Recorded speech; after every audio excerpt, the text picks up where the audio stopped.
ഇന്ത്യയുടെ ദേശീയ പതാകയ്ക്കെതിരെ RSS എടുത്തത് ശക്തമായ നിലപാടായിരുന്നു ആദ്യഘട്ടത്തിൽ. ത്രിവർണം ഇന്ത്യയുടെ നിറമല്ല, 3 എന്ന വാക്കുപോലും തിന്മ എന്നായിരുന്നു അന്ന് RSS പറഞ്ഞത്. ഭരണഘടനാ അസംബ്ലി ത്രിവർണ പതാക ദേശീയ പതാകയായി തീരുമാനിച്ചപ്പോൾ തന്നെ RSS എതിർത്തു. ഇതൊക്കെ ചരിത്രമാണ് പറയുന്നത് കേട്ടോ. RSS മുഖപത്രം ഓർഗനൈസർ ദേശീയ പതാകയ്ക്കെതിരെ ലേഖനവും പ്രസിദ്ധീകരിച്ചു.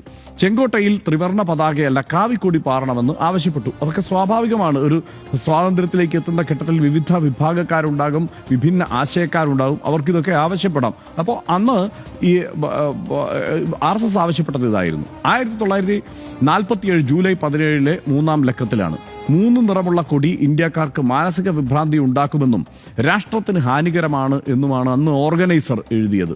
ഓർഗനൈസർ ഇന്നുമുള്ള പ്രസിദ്ധീകരണമാണല്ലോ. ഇതെപ്പോഴാണ് RSS അംഗീകരിക്കുന്നത് നോക്കാം. RSS ദേശീയ പതാകയെ അംഗീകരിച്ചത് ഗാന്ധി വധത്തിന് ശേഷമാണ്. അറസ്റ്റിലായ RSS നേതാക്കളെ മോചിപ്പിക്കുന്നതിന് പട്ടേൽ ഒരു നിബന്ധന വച്ചു. നിരോധനം പിൻവലിക്കണമെങ്കിൽ എഴുതി തയ്യാറാക്കിയ ഭരണഘടന വേണമെന്ന സർക്കാർ ഉപാധിയാണ് വെച്ചത്. അങ്ങനെ എഴുതിയുണ്ടാക്കിയ RSS ഭരണഘടനയുടെ 5-ാം വകുപ്പിൽ ദേശീയ പതാകയെ അംഗീകരിക്കണമെന്ന ഉപാധിയും വെച്ചു. അങ്ങനെയാണ് ദേശീയ പതാകയെ അംഗീകരിക്കാൻ RSS പിന്നീട് നിർബന്ധിതരാവുന്നത്. 2002 വരെ RSS ആസ്ഥാനത്ത് സ്ഥിരമായി ദേശീയ പതാക ഉയർത്തിയിട്ടില്ല എന്നുള്ളൊരു പ്രശ്നമുണ്ട്. നമ്മൾ മുമ്പും പലകുറി ചർച്ച ചെയ്യപ്പെട്ടിട്ടുള്ളൂ.